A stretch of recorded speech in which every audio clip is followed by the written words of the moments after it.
Hello student, कैसे हैं आप लोग। आई होप आप लोग बहुत अच्छे होंगे। सबसे पहले स्वागत है आपका अपने YouTube channel SBS basic knowledge के इस न्यू लेटेस्ट वीडियो में। तो दोस्तों, जैसे कि आपको पता है कि मैंने एक क्लास 12 का नया सीरीज स्टार्ट किया है, जिसमें हरस्वरूप शर्मा की बुक से मैं पढ़ा रहा हूं मैथ, संबंध और फलन। पहला चैप्टर जो आपका है उसी को मैं पढ़ा रहा हूं, ठीक है। जिसमें से मैंने प्रश्नावली 1A, 1B, 1C और 1C तक मैंने कवर किया। यहां पे 1D के बारे में जानेंगे। 1C में आपको सम्मित समुच्चय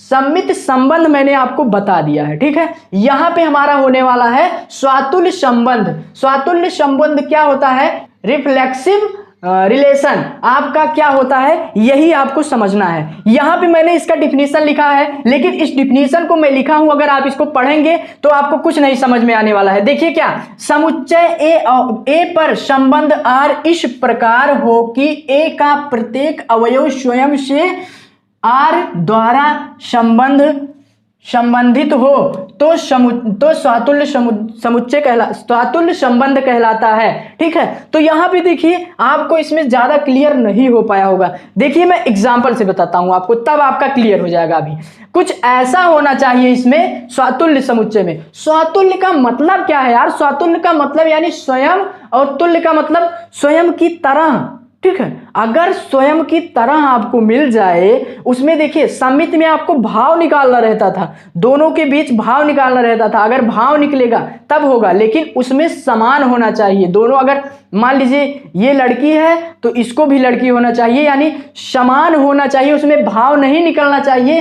तो आपका क्या होगा? स्वातुल्य संबंध होगा। जैसे मान लीजिए आपका, मान लीजिए यहां पे समुच्चय है, हम ले लेते हैं 1 2 3, इस प्रकार का संबंध हम लेते हैं, ठीक है। अभी सब आपका क्लियर हो जाएगा। देखिए, इस प्रकार का हमने ले लिया और इसी का रिलेशन बताना है आपको, संबंध। तो संबंध मैंने निकालना बताया था आपको, कर्मित युग्म इसका कर दीजिए, 2 बार इसको कर दीजिए, ठीक है। इनटू में एक बार और लिख दीजिए इसको, 1 2 3, एक बार और लिख दीजिए, फिर इसका कर्मित युग्म कर दीजिए, तब आपको अभी समझ में आ जाएगा मैंने कैसे देखिए, अब इसको समझिए। यहां से 1 और 1, ठीक है, 1 और 1 का बनेगा आपका, 1 और 1 का बना, क्लियर। अब 1 और 2 का बनेगा, 1 और 2 का बनेगा, फिर उसके बाद 1 और 3 का बनेगा, 1 और 3 का बनेगा, फिर उसके बाद हम लेंगे 2 और 1 हो जाएगा ना, ये कंफर्म हो गया, 1 का हो गया। अब 2 और 3, 2 और 1 ले लेंगे, 2 और 1 ले लेंगे,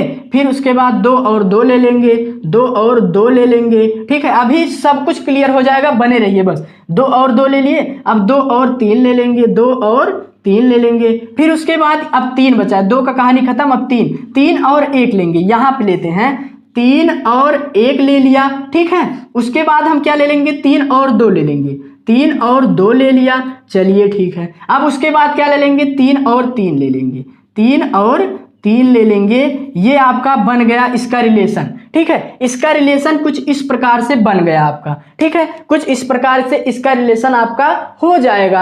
अब स्वातुल्य मतलब एक सेम, जिसमें आपको सेम, जैसे कहने का मतलब अगर 2 और 2 मिल रहा है तो आपका ये स्वातुल्य होगा। लेकिन अभी समझिए, देखिए क्या होगा।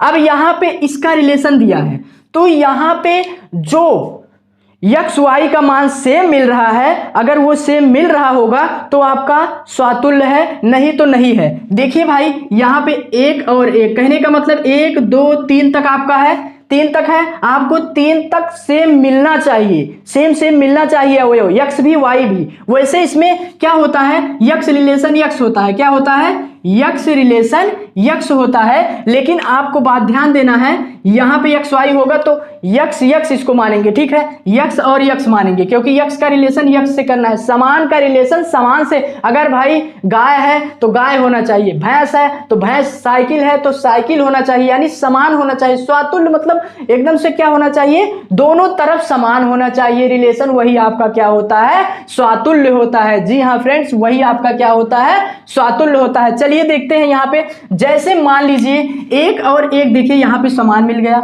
और यहाँ पे 2 और 2 समान मिल गया, और 3 और 3 समान मिल गया। अब देखिए, यही आपका अगर इतना मिल गया है तो ये आपका समझ लीजिए कि स्वातुल्य है।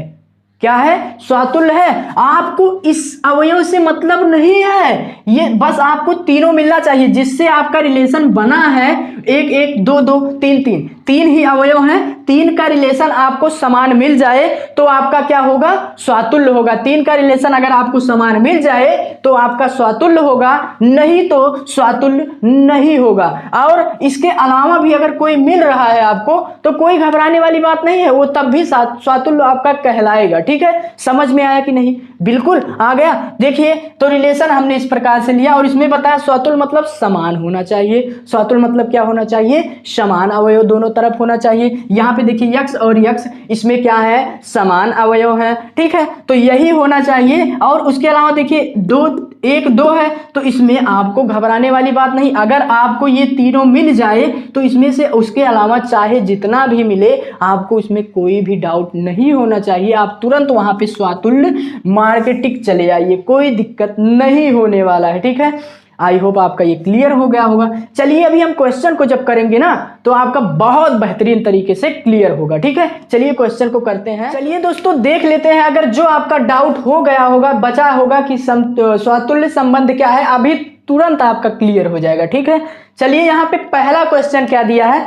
इसको हम देखते हैं, पहला दूसरा तीसरा देखते हैं हम। ठीक है, देखिए क्या है, धन पूर्णांकों में a प्लस बी बराबर 9, धन पूर्णांकों में a प्लस बी बराबर 9 दिया है।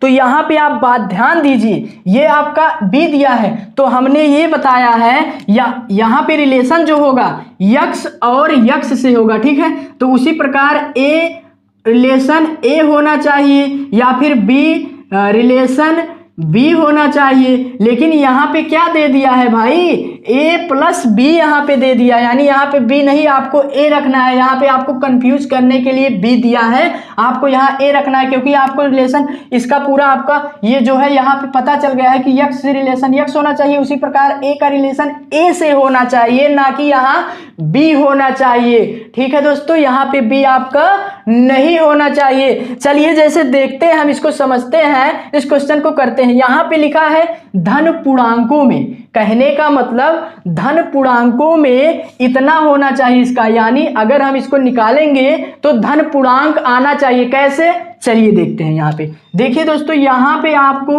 अगर हम इसके स्थान पे ए रख देंगे, क्योंकि ए रखना है आपको, या ए रखे या बी रखे, यक्ष यक्ष रखे, वाई वाई रखे, कोई भी रखे, बस समान रखना चाहिए क्योंकि इसका भाव जो होता है वो समान आता है। ठीक है फ्रेंड्स, यहाँ पे चलिए देखिए, इसको ए और ए रखेंगे तो ए प्लस ए रखेंगे बराबर 9 हम रखेंगे। ठीक, इतना क्लियर हुआ कि नहीं, क्लियर हुआ। अब उसके बाद यहाँ पे एक ए है, यहाँ पे एक है, दो को अगर हम जोड़ लेंगे दोनों को तो यहाँ पे कितना हो जाएगा, 2a बराबर 9 के हो जाएगा कि नहीं, बिल्कुल हो जाएगा। अगर आप यहाँ से a का मान निकालेंगे तो a बराबर आपका आ जाएगा 9/2 आएगा कि नहीं, 9/2 आ गया। और आपका इसमें क्या कह रहा है भाई, आपका कह रहा है कि धन पूर्णांकों में, यहां पे क्या कह रहा है, धन पूर्णांकों में इसका मान इतना आना चाहिए, जब ये बटे में नहीं आना चाहिए, क्योंकि आपको धन पूर्णांक और ऋण पूर्णांक पता है।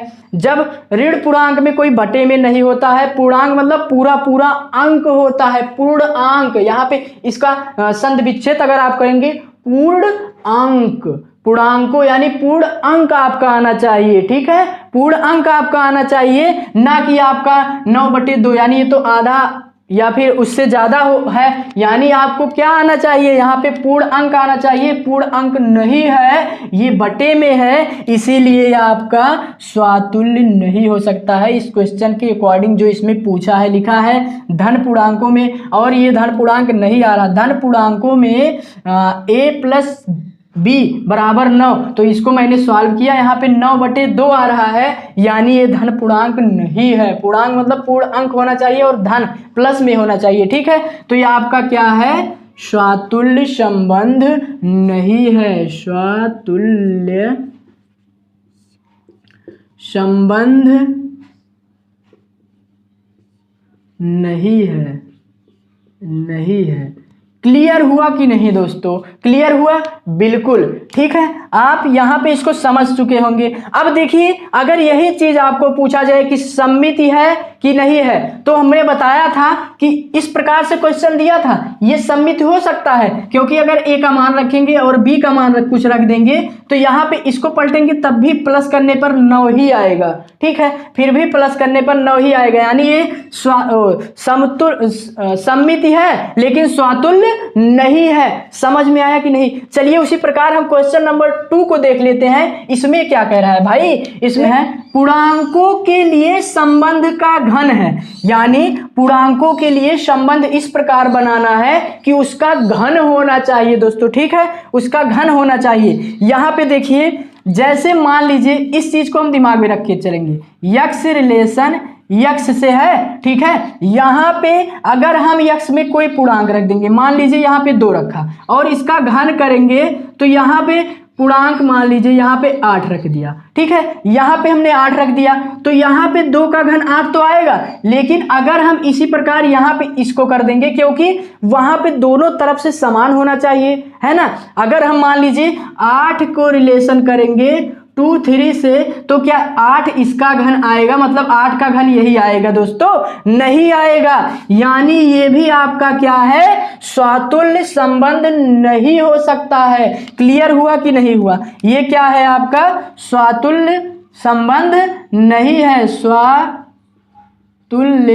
नहीं है। ठीक है, ये आपका क्या है? स्वातुल्य नहीं है दोस्तों, क्योंकि इसका अगर हम क्यूब कर देंगे तो 8 का क्यूब यहाँ पे अगर हम करेंगे तो इतना नहीं आएगा, यानी एक्स एक्स आपका दोनों तरफ से सेम नहीं आ रहा है। और हमने स्वातुल्य का डिफिनीशन बताया कि दोनों तरफ से सेम आना चाहिए, दोनों तरफ से सेम नहीं आ रहा है, इसीलिए आपका स्वातुल्य नहीं हो सकता है। ठीक है, उसी प्रकार चलिए हम देखते हैं क्वेश्चन नंबर 3 को देखते हैं, जो कि यही सेम क्वेश्चन आपका सममित संबंध में पूछा गया था। यही सेम क्वेश्चन इसमें भी आ गया है। क्या दिया है? समतल में स्थित सरल रेखाओं में समांतर संबंध, यानी समतल में स्थित आपका सरल रेखा होगा कोई, ये मान लीजिए समतल में आपका रेखाओं लिखा है तो 2 रेखा होगा। ठीक है, यहाँ पे रेखा आपका स्थित है।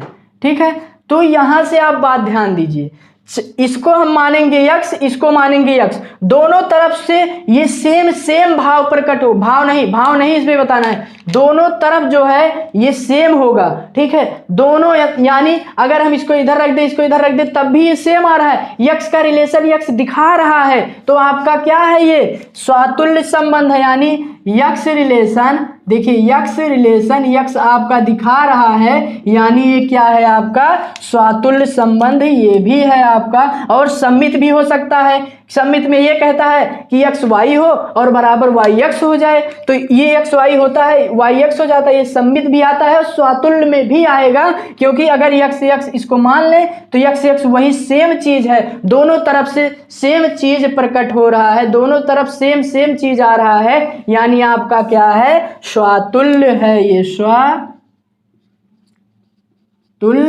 है। समझ में आया कि नहीं आया? इसमें यही बताना है कि निम्नलिखित में कौन से संबंध स्वातुल्य हैं, तो आपको मैंने बता दिया है। पहला जो है वो आपका स्वातुल्य नहीं हो सकता है, क्योंकि इस क्वेश्चन के अकॉर्डिंग ये पूछा, जिस क्वेश्चन के अकॉर्डिंग गया है, इसमें स्वातुल्य का भाव नहीं आ रहा है, यानी स्वातुल्य नहीं है। स्वयं से अगर तुलना करें तो दोनों तरफ से सेम नहीं आ रहा है, यानी ये क्या है? स्वातुल्य नहीं है। उसी प्रकार हम दूसरा देखें तो दूसरे में देखें, इसमें ये भी स्वातुल्य नहीं है, क्योंकि भाव दोनों तरफ सेम, भाव नहीं, दोनों तरफ सेम नहीं आ रहा है, यानी ये आपका क्या है? स्वातुल्य नहीं हो सकता है। उसी प्रकार तीसरा देखें, समांतर रेखा सरल रेखा मैंने बनाया, और उसमें आप अगर इधर उधर कर देंगे कोई दिक्कत नहीं, क्योंकि ये भी एक तरह दिखेगा, ये भी समान दिखेगा। जहां पे आपको समान का भाव प्रकट होता है वो आपका स्वातुल्य होता है, जहां पे समान का भाव नहीं प्रकट होता है वो स्वातुल्य नहीं, क्योंकि स्वातुल्य यानी समान से तुलना, यानी समान होना चाहिए।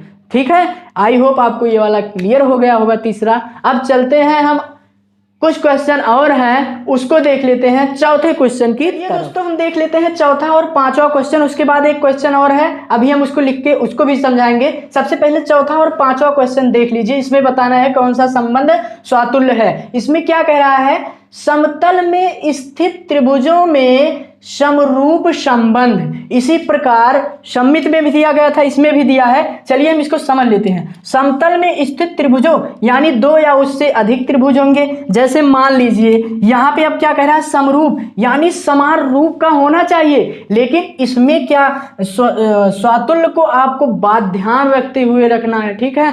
यहाँ पे वहां तो बड़ा छोटा हो जाता था, समान होता था, लेकिन यहाँ पे दोनों तरफ से सेम होना चाहिए, तब भी वो समतल में आएगा आपका, ठीक है।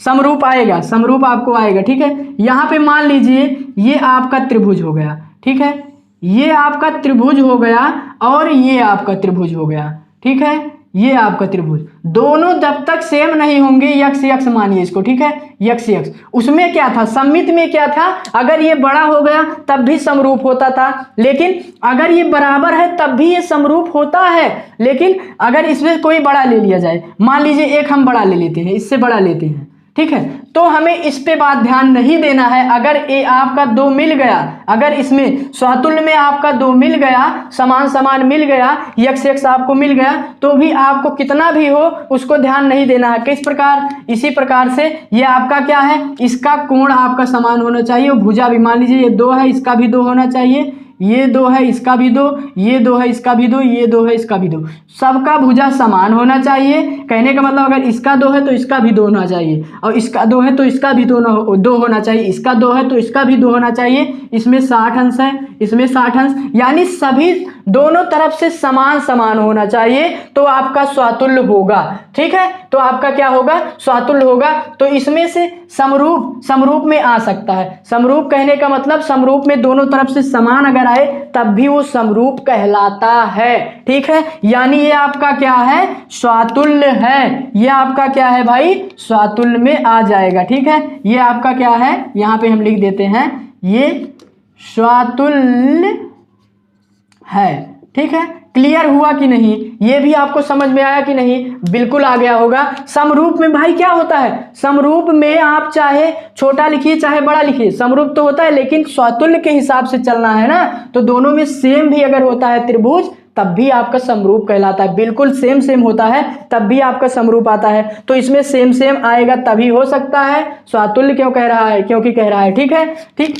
अब यहाँ पे चलिए देखते हैं पांचवा क्वेश्चन क्या कह रहा है। धन पूर्णांकों में यक्स और वाई पारस्परिक अभाज्य हैं, ठीक है। यक्स और वाई कहने का मतलब आपको इसमें समुच्चय अगर ले लेंगे, यहाँ पे मान लीजिए हम समुच्चय ले लिए, ठीक है। यहाँ पे मान लीजिए, चलिए हम लेते हैं कोई, यहाँ पे अगर आप समुच्चय ले लिए, यहाँ पे क्या होना चाहिए, यक्स और वाई को ध्यान देना है आपको। यक्स और वाई क्या होना चाहिए, समान, मतलब अभाज्य, ठीक है, पारस्परिक अभाज्य होने चाहिए। यानी यक्स और वाई आपका अभाज्य। जैसे अभाज्य संख्या क्या होता है, दो लेंगे तो यहाँ पे 3, यक्स देखिए दो, यक्स क्या है, 2 है और ये 3 है, दोनों क्या है, अभाज्य हैं। अब यहाँ पे क्या लेंगे, 5 लेंगे तो 7, ये दोनों क्या है, अभाज्य है। यक्स देखिए अभाज्य, वाई भी अभाज्य, यक्स अभाज्य, वाई भी अभाज्य। इस प्रकार से अगर हम लेंगे, इतना लेंगे, और भी ले सकते हैं। तो यहाँ पे आप बात ध्यान दीजिए, देखिए क्या है आपका, इसमें कह रहा है कि धन पूर्णांकों में इतना लीजिए और ये अभाज्य है, तो इसी को बताना है स्वातुल्य है कि नहीं है। तो यहाँ पे देखिए आपको मिल नहीं रहा है। अगर मान लीजिए हम इसको यक्स मान ले और इसको भी यक्स मान ले, तो यहाँ पे कहाँ मिल रहा है, और यहाँ पे यक्स मान ले और यहाँ भी यक्स मान ले, तो आपका नहीं मिल रहा है। यानी ये आपका क्या है, स्वातुल्य में नहीं आ सकता है, दोनों तरफ से भाव समान नहीं है, इसलिए आपका क्या है, स्वातुल्य नहीं हो सकता है। दोस्तों ये क्या है आपका, स्वातुल्य नहीं है, स्वातुल्य नहीं है। आई होप ये भी आपका अच्छे से क्लियर हो गया होगा।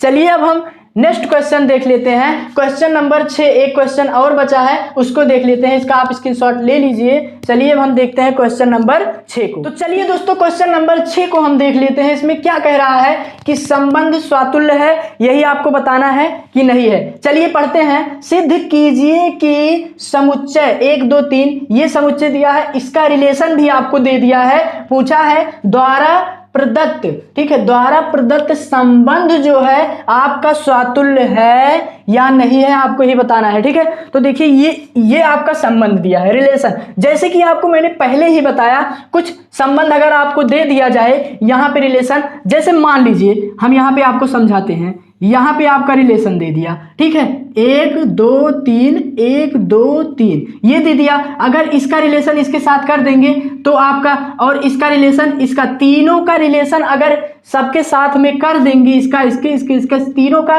साथ में हो जाएगा, यानी समान समान दोनों तरफ हो जाएंगे, तो आपका स्वातुल्य होगा, नहीं तो नहीं होगा, ठीक है, नहीं तो नहीं होगा। तो यहाँ पे आप बात ध्यान दीजिए, अगर इसका एक भी छूट गया, जैसे 3 और 3 नहीं मिला आपका, तो आपका स्वातुल्य नहीं हो सकता है। अगर सब मिलेंगे, सब अवयव समान मिल जाएंगे तो आपका स्वातुल्य होगा, नहीं तो आपका स्वातुल्य नहीं हो सकता है। जिस प्रकार, चलिए देखते हैं यहाँ पे, इसको मान लीजिए x मान ले, ठीक है, क्या मान ले, इसको मान लीजिए x मान ले, इसको मान लीजिए x। तो यहाँ पे दोनों तरफ समान मिल रहा है कि नहीं, इधर समान मिला। और इसमें चक किसमें करना है, 1 2 3 तक सिर्फ चक करना है, उसके आगे नहीं चक करना है। 3 तक अगर आपको समान मिल गया तो स्वातुल्य कहलाएंगे। उसके अलावा चाहे जितना अवयव उसमें दिया हो, आपसे उसकी दिक्कत नहीं लेना है, कब जब भी क्वेश्चन आपको करना है, ठीक है। यहाँ पे 1 मिल गया, समान आपको मिल गया, ठीक है। यहाँ पे 2, अब 1 का कहानी खत्म हो गया। अब यहाँ पे 2 में भी समान आपका मिल गया, यानी 2 का कहानी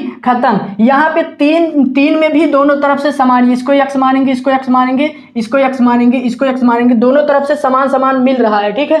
दोनों तरफ अगर समान, कहने का मतलब ये x मतलब आर लेसिन x से कर रहा है, दोनों तरफ समान मिल रहा है। अगर आपको इतना मिल गया तो आप तुरंत ही बता देंगे कि क्या स्वातुल्य है, आपको इससे कोई मतलब नहीं है, उसके आगे चाहे जितना दिया हो। कहने का मतलब आप यहाँ से आप समझिए, इसका रिलेशन इससे भी कर सकता है, फिर इसका रिलेशन इससे भी, बस आपको 3 चेक करना है। अगर तीनों में सेम आपको मिल गया तो आपका स्वातुल्य है। 3 में आपने चेक कर लिया, 1 मिल गया, 2 मिल गया, 3 मिल गया। यहाँ पे 3 अवयव दिया था, इसका रिलेशन दिया था 1 2 3, तो तीनों को मैंने चेक कर लिया, 1 2 3 तक आपको मिल गया। बस अगर 1 2 3 तक समान आपको मिल गया तो आपका वो स्वातुल्य, तुरंत आंख बंद करके आप स्वातुल्य डाल दीजिए। उसके आगे आपको नहीं देखना है, ठीक है, कि क्या मिल रहा है। बस 3 तक अवयव में दिया है, 3 तक आपको देखना है कि मिल रहा है कि नहीं। अगर समान मिल रहा है तो आपका स्वातुल्य होगा, अगर नहीं मिल रहा है तो स्वातुल्य में नहीं आ सकता है। यही था हमारा क्वेश्चन नंबर 6। तो ये आपका क्या है भाई, स्वातुल्य है, क्योंकि मिल गया है भाई। क्या है, स्वातुल्य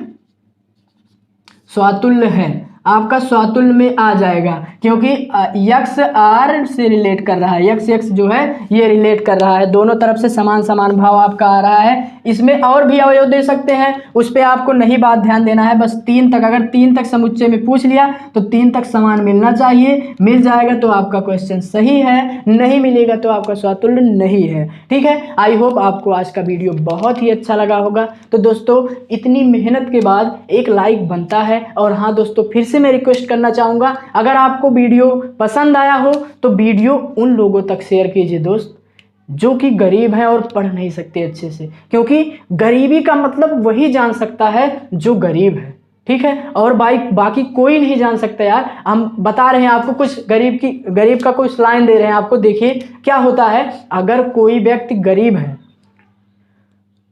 व्यक्ति गरीब है, और अमीर है, उसमें डिफरेंस देखना है। देखिए आप गरीब के घर जाएंगे तो आपका बहुत रिस्पेक्ट करेगा, लेकिन आपको तुरंत पानी ला के देगा। लेकिन आप अमीर के घर जाएंगे ना तो वहाँ पे क्या करेगा, आपको वो 1 घंटा 2 घंटा ऐसे बैठे रहिए, आप पानी आपको नहीं मिलने वाला है, ठीक है। ये होता है डिफरेंस गरीब और अमीर में, ठीक है। तो इस वीडियो को उन लोगों के पास, और हाँ, एक गरीब व्यक्ति जब अमीर हो जाता है, कब अमीर हो जाता है, वो तब अमीर हो जाता है ना जब वो उसका सपना कुछ बड़ा करने का हो जाता है, उसका सपना कुछ अपनों से उठकर करने का होता है, तब से वो गरीब अमीर कहलाने लगता है, वो गरीब अमीर हो जाता है। ठीक है दोस्तों, तो यही, क्योंकि सपने जो हैं वो हमें बहुत आगे ले जा सकते हैं। ठीक है, अब ये नहीं सोते हुए सपने आप देख रहे हैं वो आगे ले जाएंगे, नहीं, सपना ऐसा होना चाहिए जो खुली आंखों से देखना चाहिए, खुली आंखों से उसको पूरा करने का जुनून होना चाहिए, वो आपका सपना होता है।